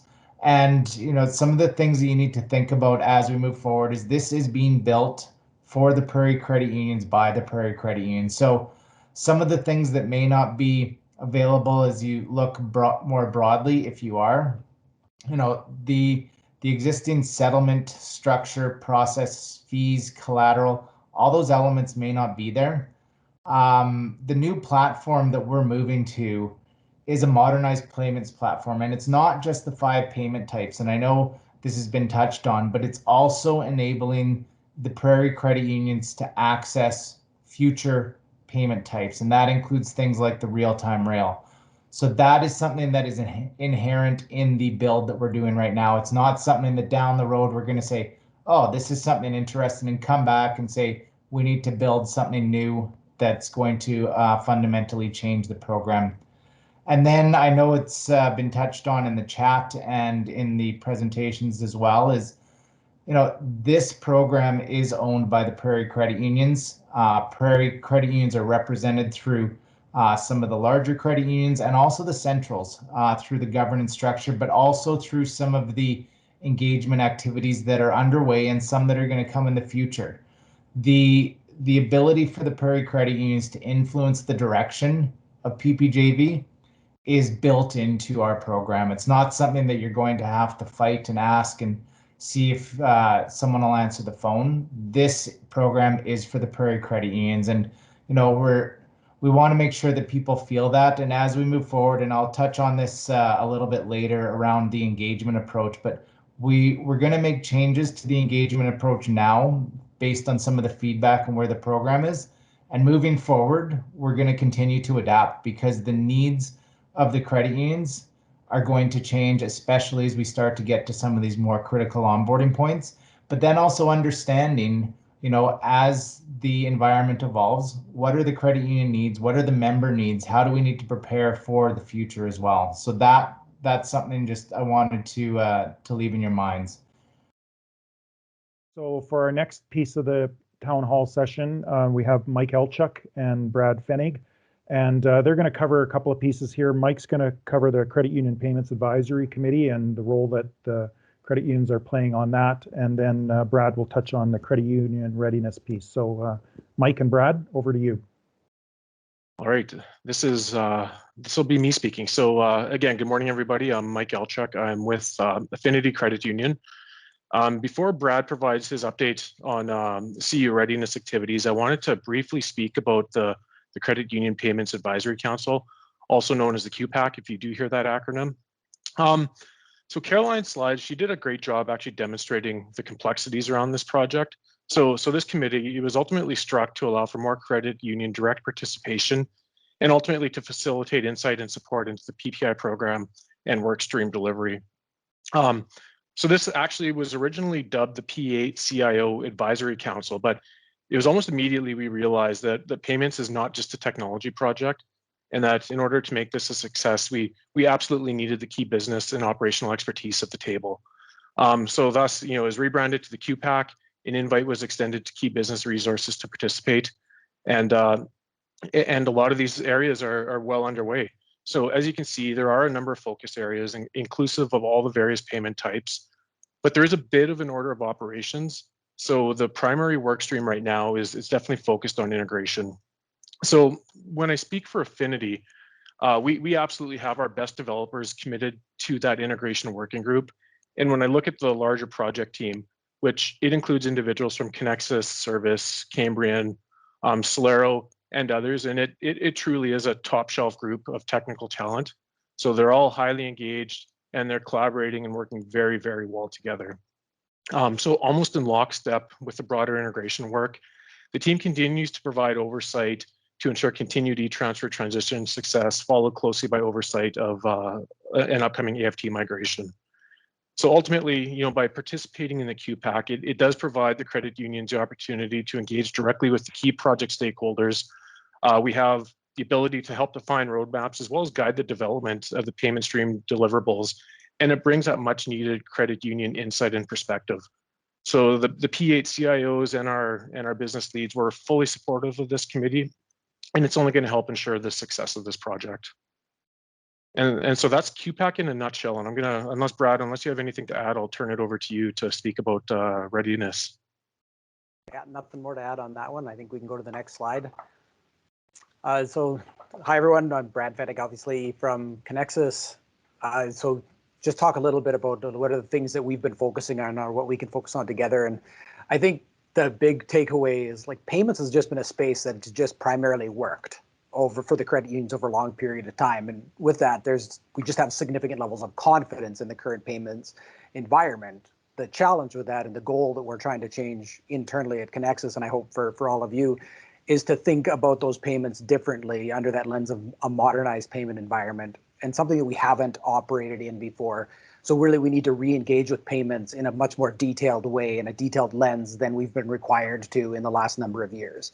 So that's kind of just the opening salvo. So you may look at some of these statements or the things that we're looking at as maybe more motherhood type statements and pieces that we're looking at, but it really is about going back to the basics and looking at what we're doing here. So quickly touching on current state, I think this is one of the focal points that all credit unions can be doing to prepare in advance. Like there's a lot of technology work that's going on, but to understand our current environment and across all of these payment types, I think there's some gaps in our awareness. Both, I think, Affinity and Connexus, we started reviewing the current state and recognized that we had very fragmented understanding of all of the different payments. Like there's different people who knew bits and pieces of it, and some of our external partners who understood. So just investing time in assessing what the current payment and business practices, both processes, as well as your technical processes, developing that shared understanding in the common language around the payment streams is a significant step for all of us in our success as we move forward. So we're investing time at Connexus and I think Affinity as well, just documenting the end-to-end current state processes, including through the member lens, our member-facing teams, back office, settlement, technical architecture. As much as we can consume on current state is what we're working on across all of those payment types. So in reviewing our current processes, we do recognize that we have some practices and processes that were designed around like the old legacy tools that we've been given to use or just legacy thinking. So the processes haven't been designed and or determined around our current risk tolerance levels or designed with maybe the best member and employee experiences. They just worked with what we had before. So the goal is to transform the comments and reviewing the current state into like, we do it this way into why exactly are we doing it this way? Like, what's the net benefit here? And the goal is just shift that thinking. So we focus on evolving our current practices, given the new modernization efforts, rather than the lens of how do we use these new tools and new modernized payments world in the way we work today. So really shift in thinking across those who are doing much of the work today. So that's a lot of the effort that we're doing under current state. So again, like a more full understanding of all things payments is that foundation that's going to help us identify gaps in our processes and be able to action on those as we move into the modernized payment environment. So that's essentially kind of what the things we're thinking about on current state. And Mike is going to jump in if there's anything that he has to add on here. So he's just going to interrupt me. And if not, I'm going to move on to solutions. So solution assessment, I think, is the next piece. Again, recognizing there's going to be some new tools that we're going to be able to use as credit unions. We're going to need to be able to use as credit unions. So with these new payment solutions and different tools, we have to recognize and clarify what those change impacts are going to be. So what's changing, who's going to need to change within our world, how much of their world will change. And so fundamentally, the tools are being designed by Prairie Payments and the partners that we're working with to provide like-for-like functionality. So the what, like sending a wire, is still going to work, but there's going to be some difference in the how, and we don't know what that is yet. We're going to see some of those pieces, but acknowledging that in advance. So when we see the solution assessment, we know there's going to be some differences is the important piece. So even though we don't have the current insight into the tools yet, and they're very close to being able to be seen by a lot of us, we're thinking about what is that going to look like. We're creating, testing and training strategies and thinking about how big the changes are going to be and what can we put into place once we see them. So for example, we're thinking about the new tool for wires and for our staff that's facilitating wires. So like, what are the current processes that we're working under the current state assessment? Why did we choose those things? And what may change, giving new tools and different functionality? So really, again, trying to shift our process internally, our mindset to how do we use these new things that we're going to see to better shape our processes, rather than trying to fit the new tool into our current processes. So again, what are the opportunities that's going to exist for all of us to modernize the way that our role is played within the payments environment for our membership? So really getting ready to see what those new solutions look like, the new tools, and being able to impact our own systems and our own processes, leveraging them rather than the other way around. Again, next one is under just member impact. And again, there's going to be member impact to some of the changes here. Their members are going to experience a change in some of these. It's not going to be completely seamless. And I think when I'm saying not going to be completely seamless, some of our members will use CAF today. There's going to be a different interface. There's going to be some pieces here where they're going to experience a change. How large are those changes going to be? I think one of the benefits we have as credit unions is we have a deep embedded relationship with so many of our members. So then we're able to think through which of our members adapt easily to the changes. What are the changes that are going to flow through? Who are the ones that are going to struggle more? And what could be the different communication and change management plans that we have in place? So again, what do we want to put together? So what's the why behind the changes? As we start to learn more about what they're going to look like, we can start customizing, our communication plans to those different groups.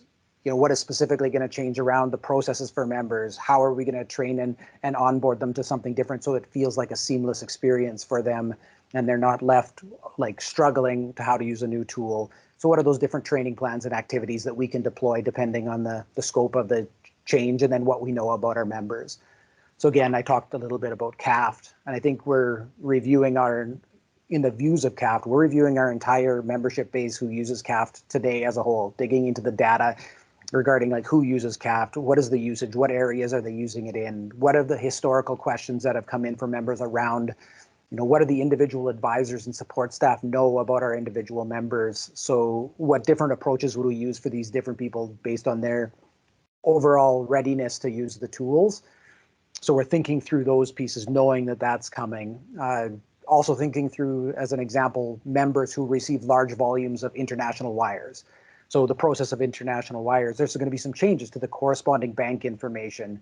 So what do we know about the members who receive lots of these international wires who are coming in? What process could we use to make sure that we create a seamless transition for our members and for your members to be able to have those wires flow through without having any challenges? So just thinking through all of these, and the more we understand our current state processes, as new information comes, we're able to assess and find gaps and be able to prepare. So again, reflecting back to why current state understanding is such an important piece. And then finally, I think the external partners, I'd say I invite everybody, make sure you're attending or having your teams attend as many of the meetings that Prairie Payments puts on as possible. Ensure you have signed up to all of the different key communication resources, and there's more of them coming. I think Greg and team is putting a lot of them together, but make sure you've got the bi-weekly broadcast emails. You're signed up to the Prairie Payments website, and there's a lot of good resources, information in there. Our team is constantly going back there and checking for Q&As. And then finally, I think the next one is just engage with your technology partners and those that you've identified in your current state assessment. Either that they're connected or maybe you think they might be connected, because as many people as you talk to is going to be a net benefit. So in those partner conversations, make sure both sides understand, what is the technology and what is the business processes, because we're finding lots of details that come out of those conversations. So the more we build the common understanding with our partners, and for us, will be like CGI on our banking system host and having those conversations is making great headway. So those are some of the things that we're focused on right now. And I think a lot of the same things that Mike and Affinity are recognizing. There's some details still to come related to technology, but it doesn't stop us from heavily investing in setting ourselves up for success. So Mike, anything else you want to add to those? No, that was a really good summary, Brad. I think I might double down a little bit on the member impact. We all know that our members find very creative ways to use these tools, whether it's CAFT, for example. So making sure that we really do understand what the new version or what the new UI is going to look like and feel like, so that we're in a good position to support our membership going forward and to help them through that transition. Thank you very much, Brad and Mike. Super valuable to have your direct credit union hands-on project insight to share with the group. So really appreciate you taking the time to do that today. Haven't seen any questions come in on the chat, but just take a quick moment as a pause. If there are any questions, please come forward. And I'm not seeing any hands go up. So we'll move on to the next piece. And Wanda, there is actually a question in the chat. So I think your topic is very timely. There is a question around how is the PPJV working with Central One to ensure successful transitions for credit unions on the Forge platform. And that's the genesis of your update. So Wanda, over to you. Thank you so much. Yes, we'll certainly touch on that. I'll get you to move the slide forward one, Kim, please. So on this slide at the top, you're going to see two graphs. The one on the left shows you the different Saskatchewan core banking providers of choice, and the one on the right shows you the digital banking platform providers of choice. So today I'm going to focus my update on where we are at with these different digital banking platforms. So as you can see on the graph, majority of the Saskatchewan credit unions have chosen Central One as their digital provider of choice. And so I'm going to start with the Central One update for you. From a project view, taking into account of all the Prairie credit unions, just under 50% of our credit unions have chosen Central One as their digital interface provider. So this connectivity is and always has been considered a very high priority for PPJV, but it's not as simple as just building a connection between PPJV's payments platform and Central One. And I'm sure most of you know there is a connection built between the Member Direct Gateway and the different banking platforms today. But what Central One has advised us is this connection is for debit and credit posting transactions only. So it does not support payment instructions. Central One has those payment instructions built into their backend, which means that they will have to decouple those processes to enable a working payments gateway connection to PPJV's payments platform. So this is going to have some complexity that needs to be overcome. And our conversations with Central One to date have gone very well, but everybody has recognized that we have a lot of ground to cover. Central One has advised PPJV that there is going to be a need for us to support both Member Direct and Forge throughout 2021 and 2022. But Central One has also stated that PPJV would only need to focus on Member Direct for 2021. So we need to better understand all of these statements from Central One to ensure that we're ready for all the integration patterns that we have moving forward. We also have not discussed specific timelines with Central One at this point, so we have many items to explore with them as we work together to support the credit unions. As we get these answers, we will ensure that we keep you informed of our progress. So the next digital platform that I want to talk to you about is Celero. So from a project view, again, we have just over 30% of our Prairie credit unions that require connectivity with Celero as their digital interface provider. Michael Boyd said earlier that we've seen a lot of success recently, and I'm going to touch base on some of those key points. I know Michael has addressed some of these already, so I won't go into too much detail, but the team has seen stability surrounding all those issues encountered in November and December, and we have reached that 45-day stability mark that was agreed to with Celero. So since then, we have onboarded Legacy and Chinook as of February the 15th without any issues. And Synergy's pilot started on March the 4th with the full member launch planned for March the 16th. At this time, we have just under 40% of Celero's anticipated e-transfer volumes processing on the system today. So this provides PPJV and Celero confidence in that the system stability and the ability to handle these volumes anticipated going forward. Another positive is we now have a credit union up and running on the Celero infrastructure in each one of the provinces. So this is important as it solidifies those different settlement and reporting processes in each. And finally, PPJV is working with Celero on the plan to roll out the remaining 22 credit unions between March and November of this year. So if you are one of those 22 credit unions, please contact your Celero relationship manager to finalize your rollout date and to talk about your credit union's onboarding plan. And last but not least, as you'll see on the graph, we have a few other digital platform providers chosen in Saskatchewan. PPJV is working with other platform providers outside of Central One and Celero today. So if you are one of these credit unions and we haven't met with you already, we're more than happy to sit down with you and your platform provider to discuss those integration processes. And you can feel free to reach out to me directly so that we can set up those discussions. And that was the update, Dwayne. So if there's any questions for me. There is one, Wanda, actually. And the question is, if a credit union moves to Forge in 2021, what does the focus on Member Direct only for 2021 mean to their payments if they sign on with PPJV? It's an excellent question. And again, we need to really pull that thread with Central One to understand that better. In our discussions with them, they had mentioned that, for 2021, they wanted us to focus on Member Direct.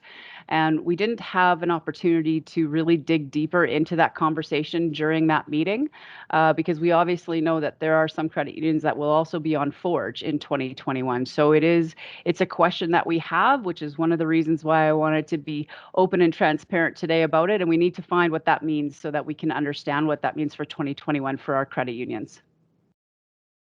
Okay, so more to come on that. Thank you. Definitely. No problem. Any other questions for Wanda? Okay, Greg, I think it's back to you for the engagement piece and communications. Thanks, Dwayne. So if we can just go one more forward, Kim. So thanks, thanks, Wanda. Thanks, Dwayne. So I did mention earlier in my update that I did want to loop back and provide an update on how we've been approaching communications and engagement in the past, and some of the feedback that we've taken and some of the changes that we're making moving forward. I know Brad and Mike also touched on the QPAC group as well, which is another element that I'll get into a bit more. But before we get into the specific details, I just wanted to go back to this structure, and you may or may not have seen it before. It was something that was developed last year as we built out our communications and engagement strategy. And it really talks about different levels of information and engagement. And it goes from, very broad program updates into more detailed payment stream specific information, and then into micro engagements. And overall, what we found is this structure at the highest level is effective and will continue to be effective. So we're going to continue to move forward leveraging this structure, but we're going to make some key changes in terms of the types of engagements. So if we can move on to the next slide, we'll get into a bit more of the details. And I understand, the font is really small on this, but the key pieces to pull out from here at the highest level, the biweekly broadcasts and the webinars that have been in place for some time will continue as is. They are very effective. The feedback that we've heard is that they are useful and they do provide insight into the program.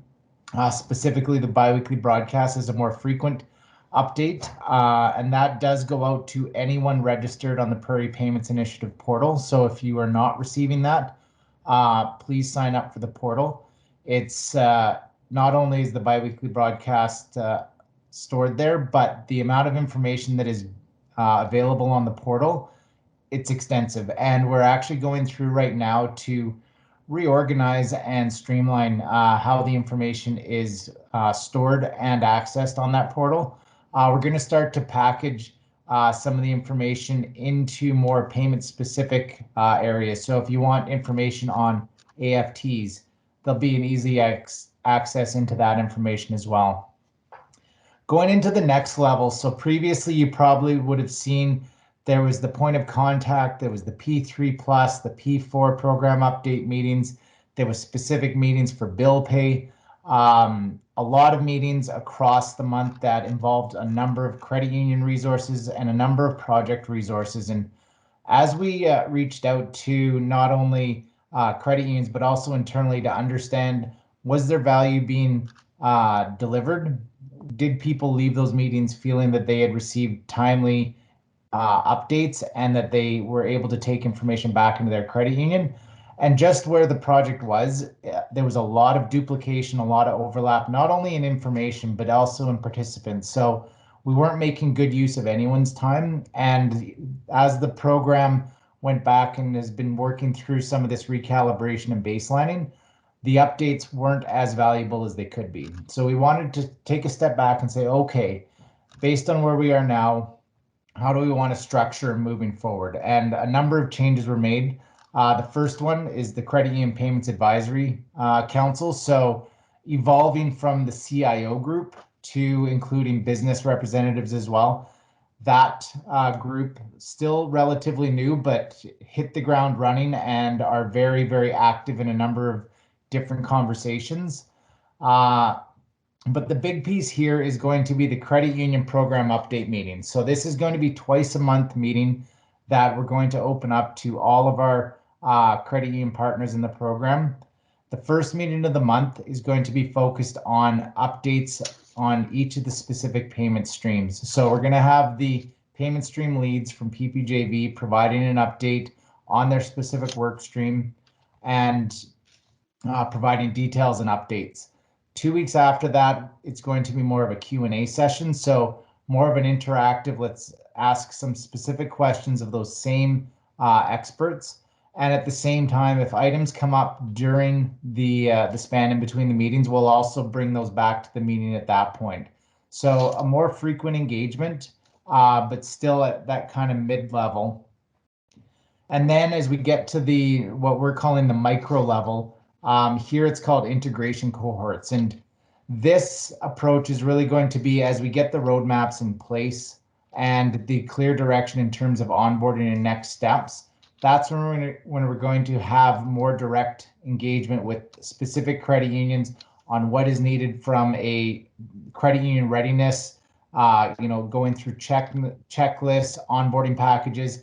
And the way we're looking at it right now, and again, this is subject to the specific roadmaps coming out from the payment work streams, but looking at grouping credit unions together in terms of their integration approach. So, and when I say that, I mean core banking and digital banking providers, because the combination of the two of those creates some very specific requirements and needs. So we're going to be engaging with those groups. So the specific questions and the technical standpoint is also addressed, and we're going to get into specific details for each payment stream. So that is still to come as we get the roadmaps together.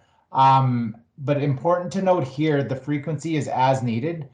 And this is really critical. We didn't want to say we're going to have twice a month meetings on AFTs, because depending on the phase of the project, we might need to meet weekly with credit unions, or if it's still leading up to a busy time period, it might only be monthly.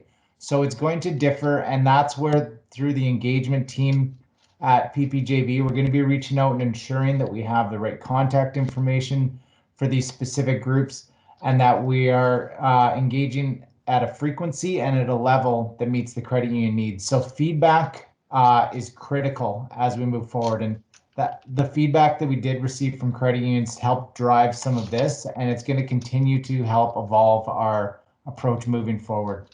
So look for the invite for the new program update meeting, the twice monthly, to come out in the next week or so. Again, please sign up for the Prairie Payments Initiative portal, and look for the biweekly broadcast as well. So I'll pass it back to you, Dwayne, see if there's any questions. I know we went over a few minutes into the open forum Q&A, but not too much. No, that's fine. So you actually answered a question previously in the chat that I think I'd also draw on you here just for the benefit of others, but there was a question around our checklist being developed to help through preparation, and you've spoken to that, and I think it links to your update here, so maybe you want to just share that response with the group. Yeah, so as we get clarity on the onboarding approach for each of the payment work streams in terms of timelines and specific approaches, the engagement team is going to be putting together onboarding packages that will help credit unions from a readiness standpoint. So understanding what is needed for your credit union to move forward. What do you need to do? What do you need to think about for your members? Is it member impacting? And does that mean that notification should be sent out to members, or is a existing process that members might be used to changing? Just start to highlight some of that, and we're also going to include checklists. So as you go through, nothing is going to be missed. So that's all going to be part of the onboarding packages that are going to be put together as we get some clarity on the roadmaps for each of the payment work streams. Thank you for that. And there's a question that might help with a bit of clarity too. Just will credit unions have a project manager, or is it the engagement team? So it's going to be a combination of both. Within the payment work streams, we do have our leads, and there are project managers within those. We're also going to have an onboarding project manager, and then there's the engagement team. So there's going to be a few different resources that are all coming to bear to support credit unions as we onboard. Okay, thank you for that. Any other questions for Greg on the engagement and communications approach? There was also a couple of questions and some responses previously. So there were some questions around going back to the piece around the forge, and Adam, you had a follow-up question around would there be information available prior to the signing deadline, and this is relating to what Wanda was speaking about around that integration approach. So, not to speak for Wanda, and Wanda, feel free to jump in here, but absolutely expect that, you know, as Wanda said, this is being worked on very actively. PPJV will definitely be sharing information as soon as possible with you, and a recognition that, you know, obviously the program needs to be available to accept the payments through the appropriate integration. So, Wanda, I'm not sure if there's anything else you want to add to that. No, Dwayne, I think you've absolutely captured it. And again, I just want to reinforce that. I mean, we understand there's the need to make sure that we have that connection in place, that we are supporting both Member Direct and Forge. We know that this is a high priority, and we're respecting that and trying to move forward as quickly as we can. So as soon as we have more information for you and we get down into some of those details that we just haven't had the opportunity to get to at this point, we'll certainly be sharing and making sure everyone is kept in the loop. Great, thank you, Wanda. All right, Saskatchewan credit unions, you've been a fantastic audience throughout, and lots of good engagement and questions.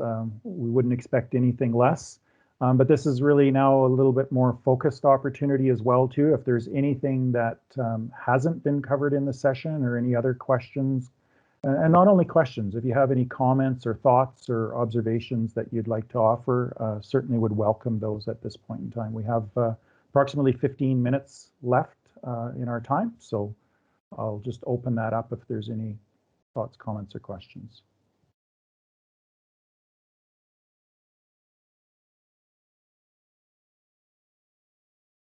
So I'm not seeing any hands pop up, not seeing any questions come in the chat. Again, definitely take the fact that I think there was some really good dialogue and exchange throughout today. So I'm going to, with that, move us towards closure. So a couple of things that would like to say it in conclusion here. First off, I do want to thank all of you Saskatchewan Credit Union participants. We really appreciated the fact, first off, that you, through our dialogue and exchange with you, you expressed that you wanted to have some direct information and some good engagement with the PPJV team and the P8 credit unions, and I really hope you found the session beneficial and useful, and we sincerely appreciate you taking the time to participate. I also want to thank all of our presenters. This session could not have come together not only without their support today during the session, but absolutely in leading up to it. I can tell you that all of the folks that you heard from today are very committed to credit unions and to the success of this initiative, and to the success of the Prairie Credit Union System, and frankly, National Credit Union System more broadly. And all really came into this with the spirit and intent to really ensure that some valuable information was brought forward. So Eric, Caroline, Mike Boyd, Brad, and Mike from the credit union and credit unions, pardon me, and Greg and Wanda, sincerely appreciate everything that you guys brought forward. I did capture one action item that we will follow up with you, and that is with regard to the Connexus legal opinion that Eric has graciously offered to share. So that we'll work that through SAS Central and ensure that's available to credit unions. And as I said previously, we will ensure this information is all posted on Qniverse, so you will have access to the presentation and the recording. As I said, I hope you're leaving today. You really found the session enabled you a greater level of information, understanding, confidence in the PPJV program. We certainly feel that positioning the credit union system for payments modernization is a critical and urgent reality, and one that as a credit union system, we're better off if we address this collectively to achieve the collective benefits of volume, scale, efficiency, that ultimately can be achieved together through the Prairie Payments Joint Venture Initiative. And as I've said already, the Prairie Payments Joint Venture, the P8, and your centrals are absolutely committed to the PPJV and its success. And we are confident that this is the right path forward for payments modernization for the Prairie system. And I would lastly say that we are all open. You heard Greg speak about engagement and communication, but also all of us, and including the central representatives, we are very committed to open, frequent, and transparent communications with you. Please don't hesitate to reach out directly to me or Sean Good or any other member of SAS Central that you feel appropriate. and also the PPJV engagement team and others that you heard from today. I think you should have got a sense that we are very committed to ensuring that you have access to all the information you need. So with that, I want to thank all of you again and wish you a fantastic day and look forward to further engagement on this very important topic. So thank you so much and have a fantastic day.